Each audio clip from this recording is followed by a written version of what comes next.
Hello, my lovely viewers. Welcome to Mathematics Bank. I'm your favorite teacher, Jefferson, and I'll be taking you today on the topic indices. If this is your first time joining us, you're welcome to our channel, and please do not forget to follow and also help share our videos so some of your friends can also learn from what you are going to learn today. Today we have indices and we have laws of indices. Now we have 4 laws here, but mind you, these are not the whole laws, but we just choose to discuss 4 today, and we're going to give the other laws in our next videos. All right, so when you see indices, what comes to your mind? I'll give you something. If we have x raised to the power of y, y here is called the power, or you can call it an index, and again you can call it the exponent. Okay, I'll tell you the function of y, what y does, and then x here is called the base. All right, so y is called the power or the index or the exponent, and the x is called the base. Now, what is the function of the power? Y. Now, the power tells you the number of times you multiply your base. All right. So, for instance, if I have 3 raised to the power of 2, here 2 is my power and 3 is my base. And like I said, the power tells you the number of times you multiply your base. So, it simply means I will multiply my base 2 times, which means 3 times 3. So that is the function of the power. Again, if I have 4 raised to the power of 3, it means I'll multiply my base, which is 4, 3 times. This means 4 times 4 times 4. All right. So again, if we have 5 raised to the power of 4, you know what that means already. Multiplying your base 4 times.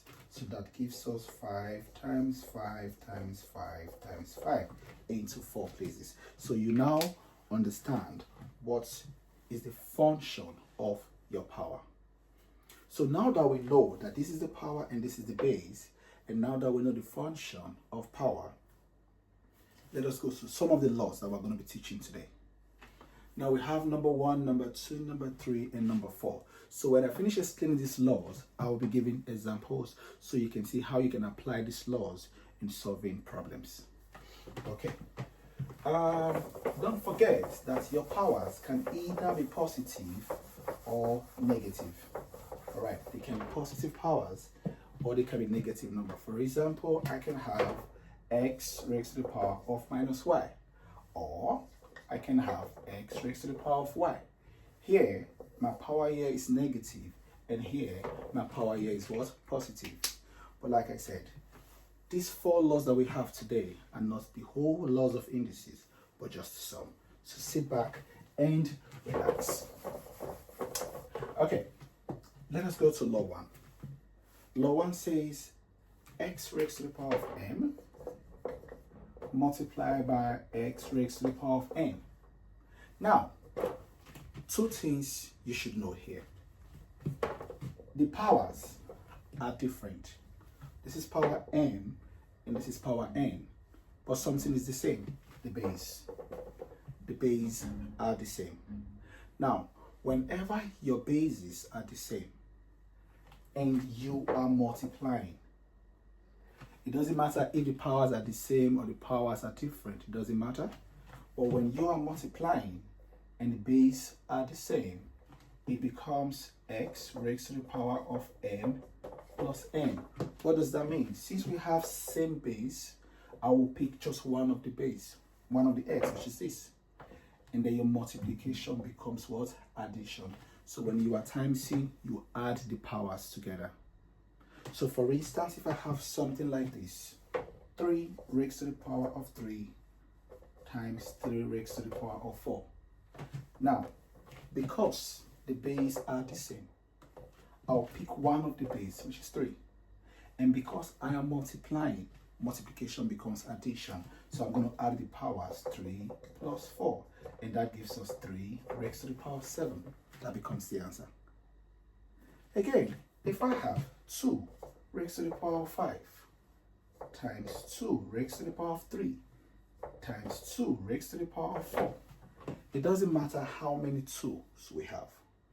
So far they are the same, and we are multiplying. The same thing applies. Pick one of the base, which is 2, and add each of the powers together. So here becomes 5 plus 3 plus 4. And that automatically becomes 5 plus 3 gives us 8, and 8 plus 4 gives us 12. So we have 2 raised to the power of 12. So this is how you can apply multiplication law. I call it multiplication law because we are actually timesing, or you can call it the product law. All right. So now that we have done law 1, let's go to law 2. How can we apply law 2 in solving problems? Okay. Law 2 says x raised to the power of m divided by x raised to the power of n. Now, same thing applies. The bases are the same, but now we are no longer multiplying, rather we are dividing. So what's going to happen? Pick one of the base, x. Division becomes minus. So here becomes m raised to the m minus what? N. So in multiplication, you add the powers, but in division, you subtract the powers. So if I have something like this, 4 raised to the power of 5 divided by 4 raised to the power of 2, it becomes 4 raised to the power of 5 minus 2. Why did we minus? Because we are dividing. So 5 minus 2 gives us 3, and that becomes 4 raised to the power of 3. That is the answer. So imagine we have something like this, 10 raised to the power of 6 all over 10 raised to the power of 2. It is the same thing. Here, this can also be written as 10 raised to the power of 6 divided by 10 raised to the power of 2. That's the same thing. So division becomes minus. Pick one of the base, which are the same. So here becomes 10. All right. Now division becomes minus, so we're going to subtract the powers. 6 minus 2. And automatically we're going to get 10 raised to the power of 4, because 6 minus 2 gives us 4. So that is how you can apply law 2. I call law 2 division law. Just the way I call law 1 multiplication law, I call law 2 division law. Okay, let's move to the next law, which is law 3. Now, I hope you're learning something, and I hope if you are a student that have problems on indices, you are understanding it bit by bit. So let's go to law 3. Law 3 says x raised to the power of m bracket n. Now you will notice here we don't have 2 base here, we just have 1. But we have 2 powers. One power is with the base inside, and then the other power is outside. And now never forget, if we have something like this, 4 bracket 2. Bracket actually means times. So this simply means 4 times 2, which means 8. But here, it is the powers that are multiplying each other. So what are we going to have here? It becomes x raised to the power of n times n, because the powers here are multiplying each other because of the brackets. And of course, m times n gives us mn. So here becomes x raised to the power of mn. So now, how do we apply that in solving problems? Let's take 1 or 2 examples. So if I have something like this, 2 raised to the power of 4 bracket 2, you apply the same law. It says 2 raised to the power of, multiply the powers, 4 times 2, and that gives us 2 raised to the power of 8. Simple as that. And again, if I have 6 raised to the power of 3 brackets, let's say 4, again it becomes 6 raised to the power of 3 times 4, which means 6 raised to the power of 12. It's as simple as this. I call this product power law. Product power law, because why? The powers are multiplying each other. Product power law. Okay, now let's go to law 4. Now going to law 4, mind you, what I'm doing, I am trying to explain these laws and how you can apply them in solving problems. Going to law 4. Law 4 says xy raised to the power of n. Here we have two bases here, which is xy, and then we have just one power. Now what you need to know is this power is affecting all the powers that x and y is carrying. Mind you, x here is carrying power 1 because there is no power, and y here is carrying also power 1 because there is no power. So what happened? According to this law that I told you, when the power multiplies all the powers inside, here becomes x raised to the power of this 1 times m, all right? Then y raised to the power of 1 times m, because we have just one power, and that gives us x raised to the power of m. Okay, bring it down here so it is more clear. This becomes x raised to the power of m and y raised to the power of m. Why? Because 1 times m is m and 1 times m is also m. So it means that this m here as a power affects the whole base inside. Let us explain this using what? An expression. For instance, we have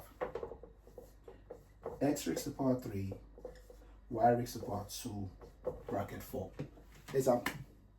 So what I'm going to do, like we said, the power that base x carries, multiply the power outside, and the power that base y carries, multiply the power outside.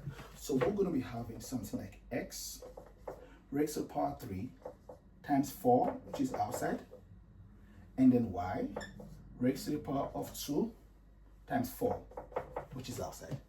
So what do we have? Plus, here it comes. 3 times 4 gives us 12. X raised to the power of 12, and then y raised to the power of 8. And how did I get 8? 2 times 4. Simple. So now you have seen how you can apply these laws in solving questions. So in our next videos, we are going to be looking at more examples, and how you can actually use these 4 laws to solve indices problems. I hope you've learned something today. Like I said from the beginning of this class, if this is your first time joining us, you're welcome. Please don't forget to follow our page and also share our videos if you have learned something today. Thank you. Till we meet again in our next class.